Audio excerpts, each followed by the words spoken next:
En esta tarde, con la ayuda del Señor, vamos a continuar el trabajo que estamos haciendo sobre la carta a los romanos. Ya llevamos 7 versículos, algo es algo, ¿verdad? Ojalá pudiéramos vivir todo lo que hemos aprendido, ¿verdad? En estos 7 versículos. Y vamos a pasar directamente a continuar a partir del número 8, del 8 al 17 en esta tarde. Recordad que lo que hemos hecho hasta ahora básicamente ha sido leer el saludo y la introducción del apóstol Pablo, teniendo en cuenta que en medio del saludo él ya mete lo que va a ser el tema de su carta principal, que es el Evangelio de Dios y la justicia de Dios. Leo los primeros versículos para recordar y ponernos en contexto. Pablo, siervo de Jesucristo, llamado a ser apóstol, apartado para el Evangelio de Dios, que él había prometido antes por sus profetas en las Santas Escrituras, acerca de su Hijo, nuestro Señor Jesucristo, que era del linaje de David según la carne, que fue declarado Hijo de Dios con poder, según el Espíritu de Santidad, por la resurrección de entre los muertos, y por quien recibimos la gracia y el apostolado para la obediencia a la fe en todas las naciones, por amor de su nombre, entre las cuales estáis también vosotros, llamados a ser de Jesucristo. Solamente destacar que es muy importante, en cuanto ahora vayamos avanzando en todo esto de la justicia de Dios y el Evangelio de Dios, entendamos que Romanos es una carta, sobre todo en la parte más teológica, por decirlo de una manera, es una carta que podríamos decir es muy jurídica. O sea, es una carta que habla de leyes y de principios, y pareciera que hubiera en muchos momentos diera la imagen de que estuviéramos en un tribunal, ¿verdad? Y ahí está el juez, ahí está el acusado, ahí está el defensor, ¿verdad? Hay testigos, y tiene este sentido de judicial. Yo tenía un profesor que una vez dijo algo que nos voló la cabeza, ¿no? Y de hecho él ha escrito uno de los libros que estoy siguiendo para sacar este tema. Él decía: el Señor no te perdona porque te ama. Y yo decía, ¿cómo? Y lo decía en el contexto de Romanos, nos estaba dando una clase de Romanos. Y él ha escrito un libro sobre Romanos, o sea, que sabe de lo que habla. Y decía, el Señor no te perdona porque te ama. Y yo decía, uy, entonces decía, Él te perdona porque es justo. Porque te ama, envió a su Hijo Jesucristo. Porque te ama es que proveyó una salida. Aunque la salida fuera lo que más le costara. Pero Él no te perdona porque te ama, porque entonces te podría perdonar sin que nadie tratara con tus pecados, solamente porque te quiere. Y el Señor es tan justo, tan justo, tan justo como es amoroso, pero Él es justo.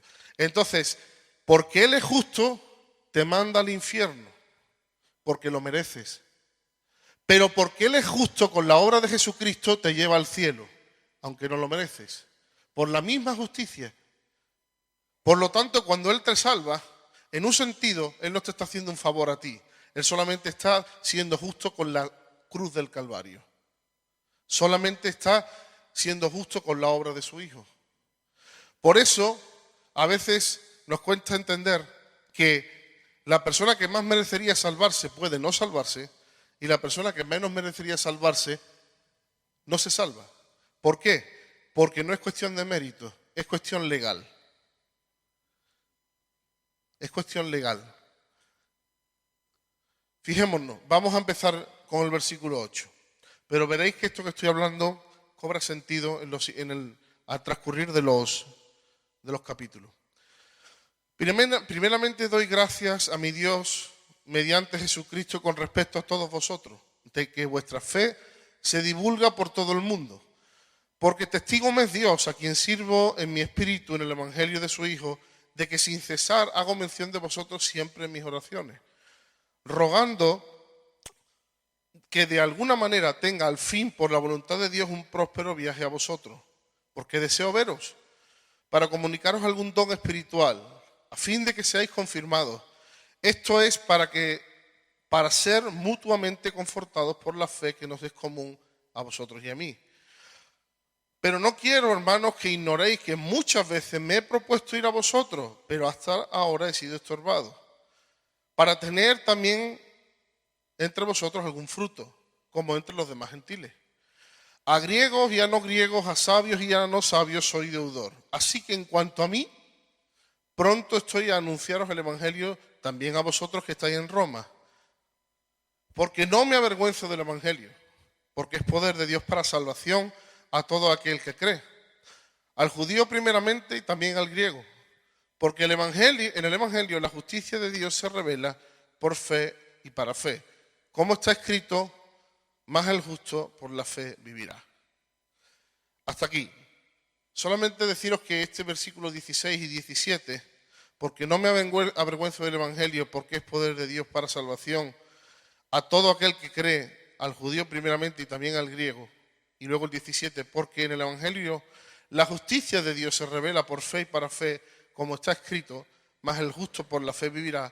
Son los dos textos en un sentido más importantes de la carta, o los que resumen la carta, o son los textos, digamos, principales que tienen el mensaje de la carta. Si miráis normalmente en vuestras Biblias, veréis que antes de cada libro o cada carta, a veces viene un pequeño resumen de quién la escribió, de cuándo, y siempre te da un versículo o unos versículos que son los principales de la carta, ¿verdad? Estos son los principales de la carta de los romanos. Ahora, vamos a ir observando algunas cosas en lo que hemos leído, desde el principio, ¿vale? Empezando por el versículo 8. Pablo da gracias por la iglesia de Roma, mediante Jesucristo, por su reputación. Si me puede dejar el 8 puesto, por favor. Y así. Pablo da gracias por la iglesia de Roma, mediante Jesucristo, por su reputación. Da gracias por la reputación que tiene esta iglesia. ¿Qué reputación? Que vuestra fe se divulga por todo el mundo. O sea, Pablo elogia y le da gracias a Dios porque esta gente son gente que divulga su fe. Y vemos que esto no es solamente en esta carta, sino que es en otras, como en la de Tesalonicenses, donde se elogia a los hermanos porque su fe es divulgada por todas las regiones cercanas. Y cuando él quiera ir a predicar a algún sitio, se encuentra que ya alguien allí ha hablado de este evangelio. ¿Os podéis imaginar que llegara el apóstol San Pablo aquí y dijera: doy gracias a Dios por vosotros de Getsemaní aquí en Sevilla, porque mira, a cada calle que voy de aquí de Sevilla ya algunos lo habéis predicado. Y ya es que no encuentro donde predicar, me voy a tener que ir a otro barrio. ¿Por qué? Porque la fe que tenéis la habéis divulgado por todo el barrio, ¿verdad? Continúa en el 9 y vemos que Pablo quiere que ellos sepan que está orando por ellos. Estamos ahora mismo observando, todavía no estamos sacando conclusiones ni lecciones, solamente observando lo que estamos leyendo. Es más, dice porque testigo me es Dios. O sea, de verdad, de verdad, de verdad os lo prometo que estoy orando por vosotros sin parar. ¿Por qué? Porque el apóstol Pablo quería que ellos supieran que a Pablo le importaba y quería que supieran que Pablo creía en la oración. Le decía Spurgeon a la gente que las congregaciones serían mejores si los miembros de las congregaciones oraran más por las congregaciones, porque la oración tiene poder para cambiar una congregación y una iglesia. ¿Qué más observamos? Dice en el siguiente que Pablo, en el número 10, 11,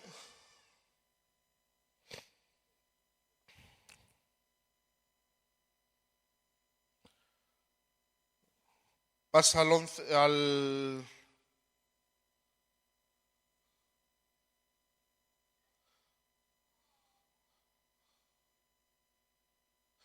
9, perdón. En el 9 observamos que el mismo Pablo dice que sirve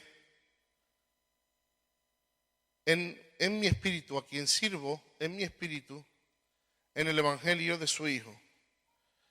Ahora, ojo aquí lo que está ocurriendo. Pablo dice, Dios y subordina a quien sirvo en mi espíritu en el Evangelio de Jesucristo, de que hago sin cesar mención de vosotros en mis oraciones. O sea, Pablo introduce aquí un factor y es que él sirve al Señor en espíritu.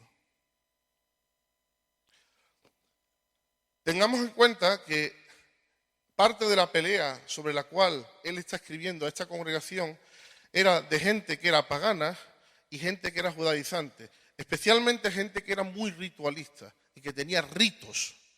Y él le dice que su servicio al Señor es primeramente en el Espíritu. Ahora, cuando habla aquí en el Espíritu, esta palabra Espíritu, a quien sirvo en mi Espíritu en el Evangelio, significa a quien adora, o sea, adorar, ministrar o hacer culto. O sea, Pablo lo que está diciendo es, cuando yo oro por vosotros, que sepáis que a este Dios yo lo adoro en mi espíritu, yo lo sirvo en mi espíritu, yo le hago culto en mi espíritu, en el Evangelio.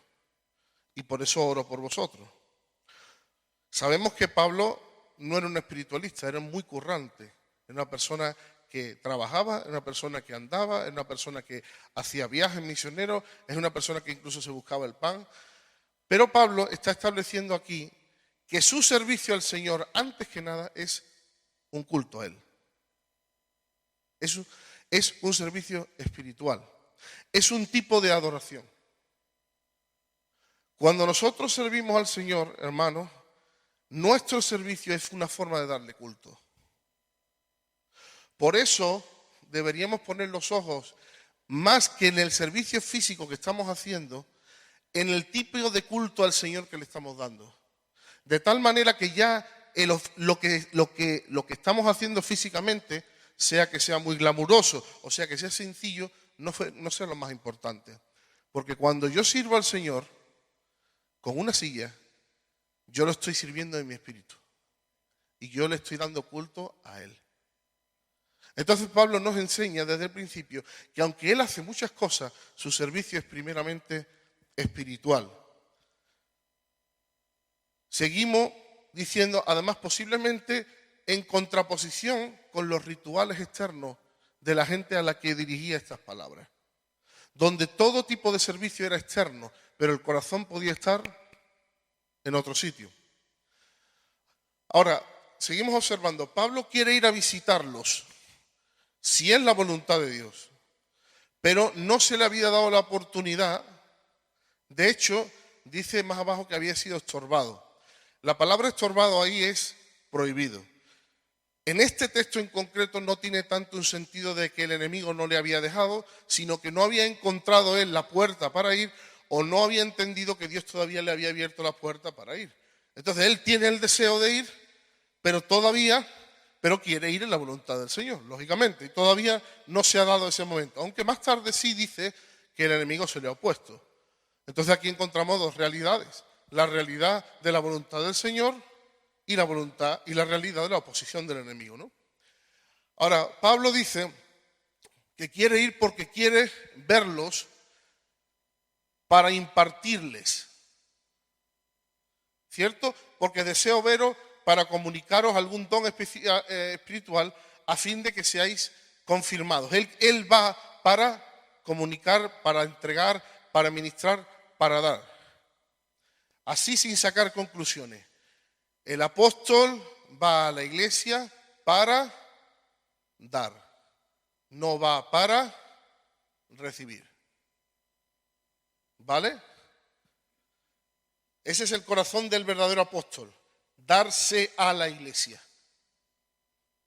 aunque luego reciba de la iglesia, porque luego habla también de recibir frutos, pero el corazón de Pablo era, os quiero visitar para daros, ese es el corazón de Pablo, daros, comunicaros algún don espiritual. Ahora, ¿qué don espiritual? Bueno, dice, lo explica, por decirlo de una manera, esto es para ser mutuamente confortados por la fe que nos es común a vosotros y a mí. O sea, dos cosas aquí. Número uno, observamos que Pablo quiere comunicar dones. ¿Qué son dones? Bueno, dones puede ser desde lo que dice el versículo siguiente, que es confortarse en la fe los unos a los otros, hasta dones espirituales, o por lo menos así lo interpreta mucha gente, como fue en el caso de Timoteo, donde Pablo le dice que avive el fuego del don de Dios que está en él, que le fue dado por la imposición de sus manos. O sea, además de lo que Pablo puede entregar en la fe y confortarlos, también es el hecho de que Pablo, como autoridad apostólica, puede poner las manos y dar dones. Ahora, entregar dones, quiero decir. ¿Me seguís hasta aquí? Bien. Ahora, lo que es fuerte aquí, o lo que a mí me parece fuerte observándolo, es que el apóstol San Pablo, que quiere ir para fortalecerlos, para entregar los dones, para confortarles, dice, para ser mutuamente confortados por la fe que nos es común a vosotros y a mí. ¡Qué talante!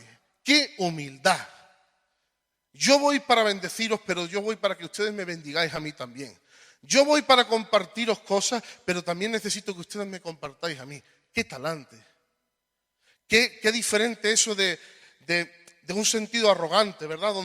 Donde yo voy a compartir, a dar, porque soy grande de lo que el Señor me ha dado, y los demás a escuchar y a recibir y ya está. No. Un sentido de yo voy a dar, pero también a recibir. El talante, la humildad del apóstol Pablo, increíble, ¿no? Voy entre vosotros para que nos confortemos. Yo a vosotros, vosotros a mí. Seguimos. En el siguiente versículo recalca otra vez, que de verdad que he querido ir a veros. De verdad, que no es que nos haya querido ver. Muchas veces me he propuesto ir a vosotros, pero hasta ahora me ha sido prohibido, para también tener algún fruto entre vosotros como en los demás gentiles.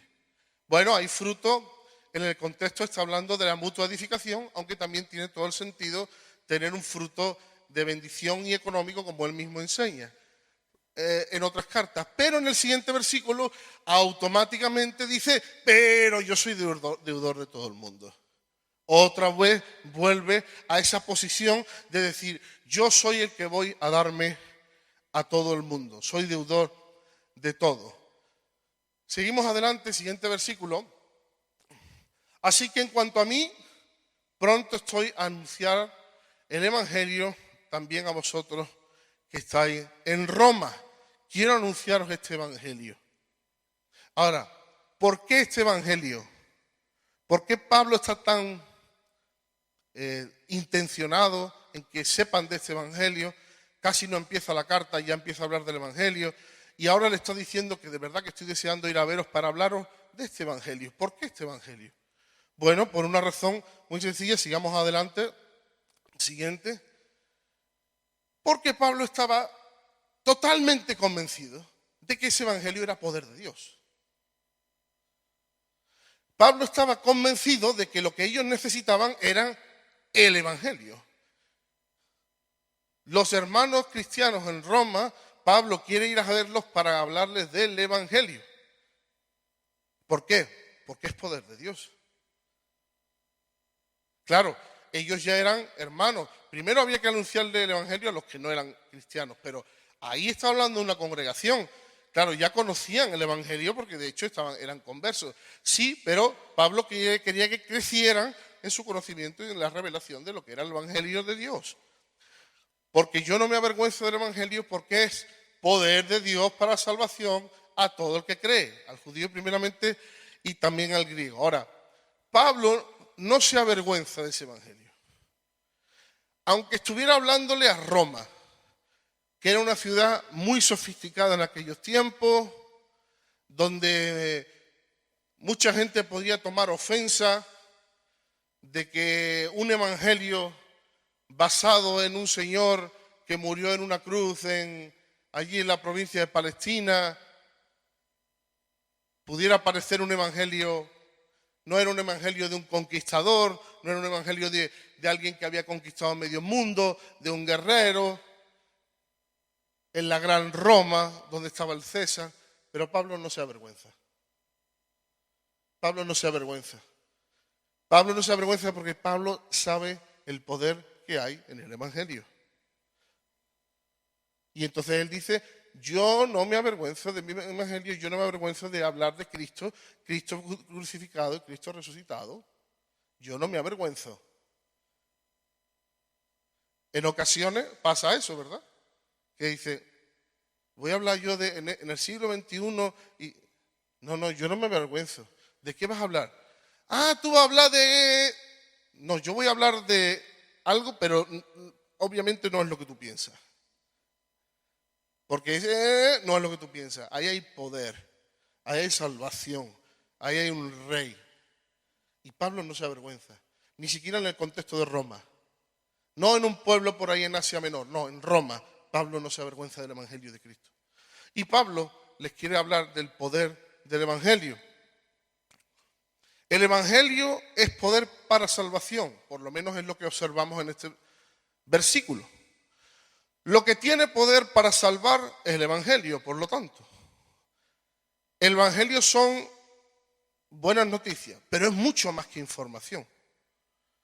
El Evangelio tiene poder inherente. El Evangelio, decía Morris, no es un consejo para las personas, sugiriendo que ellos se levanten a ellos mismos. Es poder para levantarlos. Pablo no dice que el Evangelio trae poder, sino que es poder. ¿Vale? Seguimos. Pablo aclara que el Evangelio salva a judíos y a gentiles, que era parte del problema que había. Curiosamente, los judíos pensaban que ellos no necesitaban ser salvos por su tradición y su religión judaica y porque su padre era Abraham en la carne. Y no solamente pensaban que ellos no necesitaban ser salvos, sino que los gentiles con dificultad se salvarían. Y sin embargo, Pablo dice que tanto los unos como los otros necesitan la salvación. Y mantiene el mismo orden. Primero el judío, porque a los judíos se les entregó primeramente la ley, ellos son responsables primero, ellos tienen la oportunidad, a ellos vino primero el Salvador y luego también el griego. No está hablando de griego de Grecia, ¿vale? Aquí Berkeley aclara que está hablando del griego de todo el que no es judío, de los gentiles. Qué interesante, es para judíos y para griegos. Ojo que cada uno de nosotros tenemos nuestros clichés. En aquel entonces tenían ese cliché, judíos y griegos. Hoy tenemos nuestros clichés, todos tenemos nuestros clichés sobre el que se merece salvarse más y el que se merece salvarse menos. Y Pablo le está diciendo claramente que así no va el poder de Dios del mensaje del Evangelio. ¿Cómo va entonces el poder de Dios? ¿Dónde está el poder del mensaje del Evangelio? ¿Cómo se recibe el griego, el judío, el sabio y no sabio el poder del Evangelio? Lo dice claramente, por creer. A todo aquel que cree.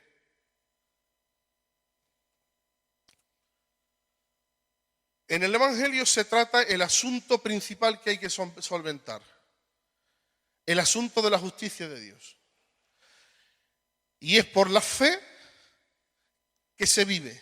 Mediante la fe el pecador es justificado. O sea, si el problema de la humanidad es un problema judicial y es que la justicia de Dios nos declara culpables, necesitamos un evangelio que sea judicial. O sea, un evangelio que por la fe nos otorgue justicia y justificación. Y la palabra justificación y lo que nos otorga ahí es la clave de la potencia del evangelio.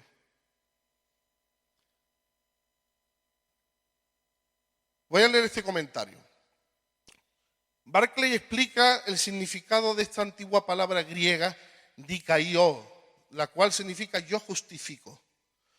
Y es la raíz de dikaion, que significa justicia. Todos los verbos en griego, los cuales terminan en oo, siempre significan el tratar o considerar o contar a una persona como algo. Si Dios justifica a un pecador, no quiere decir que encuentra razones para comprobar que tenía razón. Lejos esté de ello. Ni siquiera significa, en este punto, que Él hace al pecador un buen hombre. Significa que Dios trata al pecador como si nunca hubiera sido un pecador. Dijo Paul Johansson lo que dije antes, que Dios recibe al pecador no porque lo ama, sino porque es justo. Como ha sido justificado, su estatus pasa de dejar de ser pecador. Este es el poder del Evangelio.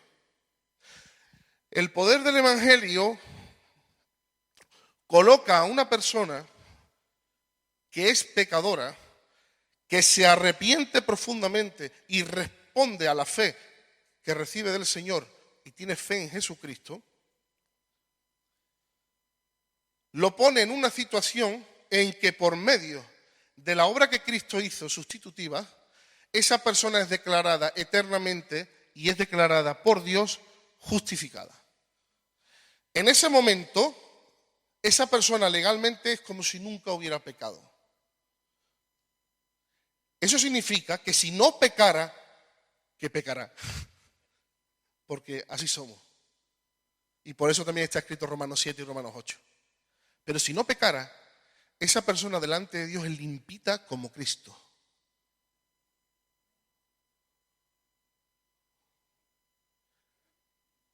Esto es algo que ocurre por fe. Dios lo hace por amor a la obra de su Hijo Jesucristo. Y lo que hace estallar esta bomba es la fe que tenemos en ello.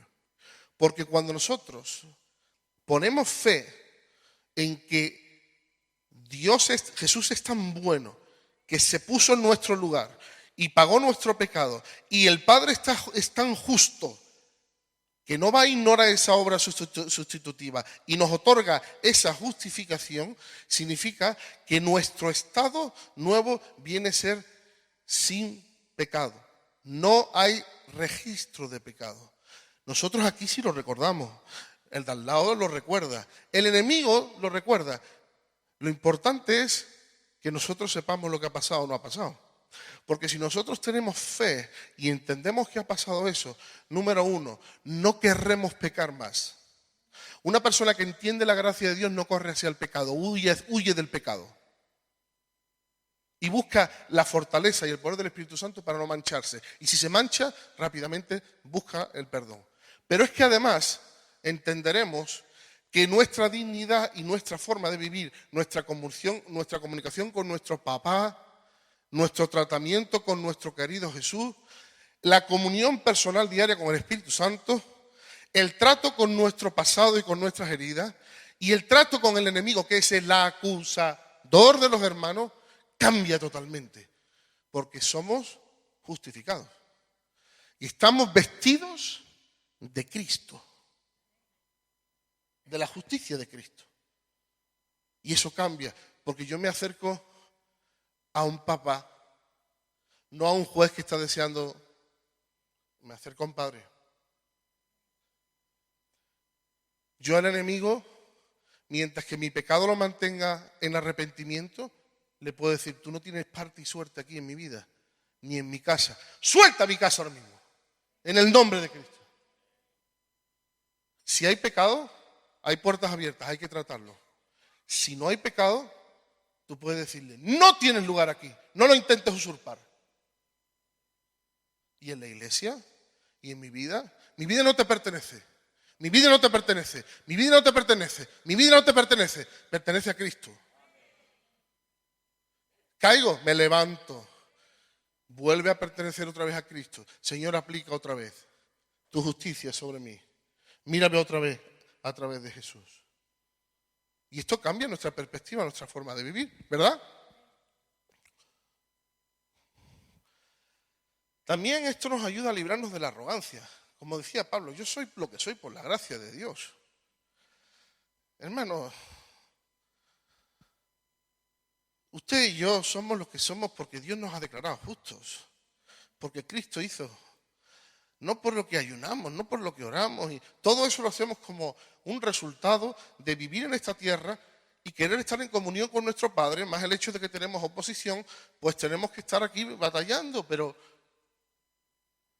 somos los que somos por la gracia de Cristo. ¿Quién es quién? ¿Quién es quién? al lado del Evangelio de Cristo. Todos somos lo que somos por Él. Eso sí, eternos deudores. Eternos deudores. Por y para fe. ¿No os habéis pensado alguna vez este término? Ponme el versículo, por favor. Creo que es el 16, 17, no, por 10, ahí está, 17. Se revela por fe y para fe. El Evangelio, que es este poder de Dios tremendo para justificar a la gente, se revela por fe y para fe. Bueno, esto se puede interpretar de varias maneras, pero una de las maneras que se entiende más, y así también lo pone la nueva versión internacional, es que lo pone como el Evangelio de Dios se revela por fe del principio al fin. Desde el principio al final. O sea, el Evangelio lo vamos a vivir desde el principio y al final, hasta el final por fe. No solamente vamos a ser salvos por fe, no solamente vamos a comenzar la carrera en fe, sino que si la vamos a vivir en fe. No es fácil, no es difícil comenzar por la fe y caer en las obras. Pablo en otras cartas habla de esto. ¿Habéis caído de la fe? Dios mío. No es difícil entender que al principio uno recibe todo por fe, pero luego como empiezan unas dinámicas y unas disciplinas que son buenas, porque hay que tratar con la carne, y son buenas, y hay disciplina, y el mismo Pablo decía que él ponía su cuerpo en servidumbre, que se mantenía a raya. Pero llega un momento en que empezamos a olvidar que tenemos que seguir viviendo por la misma fe que empezamos. Y que si vamos a llegar al final será por la misma fe. O sea, esa fe, ese creer, ese confiar que algo que no merecíamos nos es otorgado, es lo que nos trajo hasta aquí, pero es lo que nos llevará hasta adelante. ¿Qué nos va a llevar adelante, hermanos? Lo mismo que nos trajo hasta aquí. La gracia de Dios y la fe. Punto.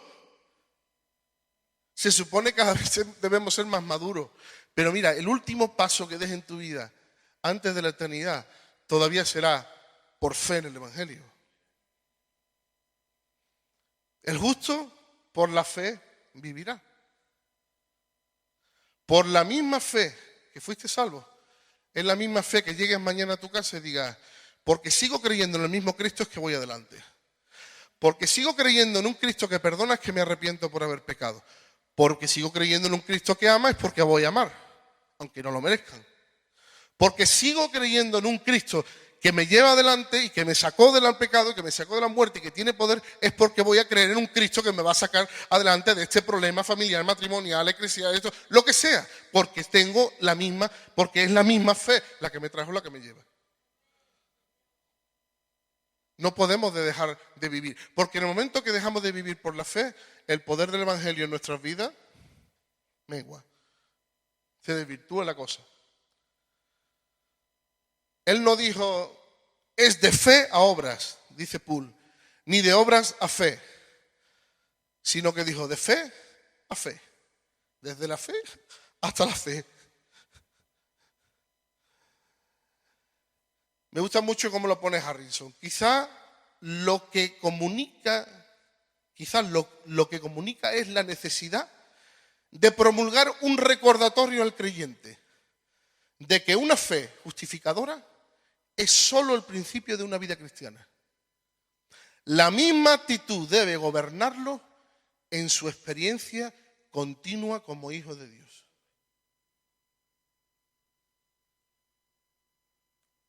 Se nos va el tiempo. Hemos sido declarados justos.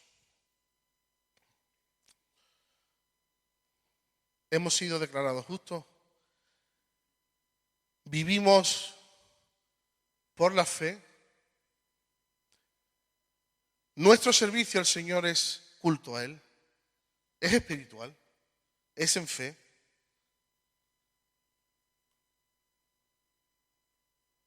Y lo que más elogiaría el apóstol San Pablo es si esta fe que tenemos y este Evangelio de Dios lo diéramos a conocer a todo nuestro entorno. Eso es lo que impacta a Pablo. Lo habéis regado todo el Evangelio. Que crean o no crean, habrá que ver, pero lo habéis regado. Todo. Pon tu fe en Cristo y en el Evangelio, no en ti, para tu vida cristiana. Espérate, me lo voy a decir a mí mismo. Porque si no te ayuda a ti, te aseguro que a mí.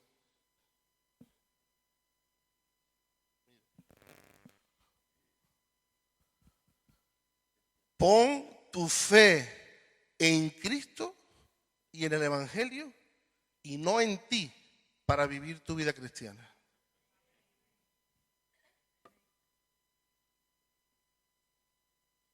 El Evangelio es el nexo mayor de unión que nos une a todos nosotros. La obra de Cristo, la sangre de Cristo. Esta fe y esta confianza se convierte en la base de la vida que vivimos. Vivimos por la fe en Cristo y la fe en el Evangelio. Y eso nos da poder. Ahí hay poder. Pero no solamente para ser salvos, no solamente para ser justificados, sino para seguir viviendo. Amén. Hasta aquí, en esta tarde.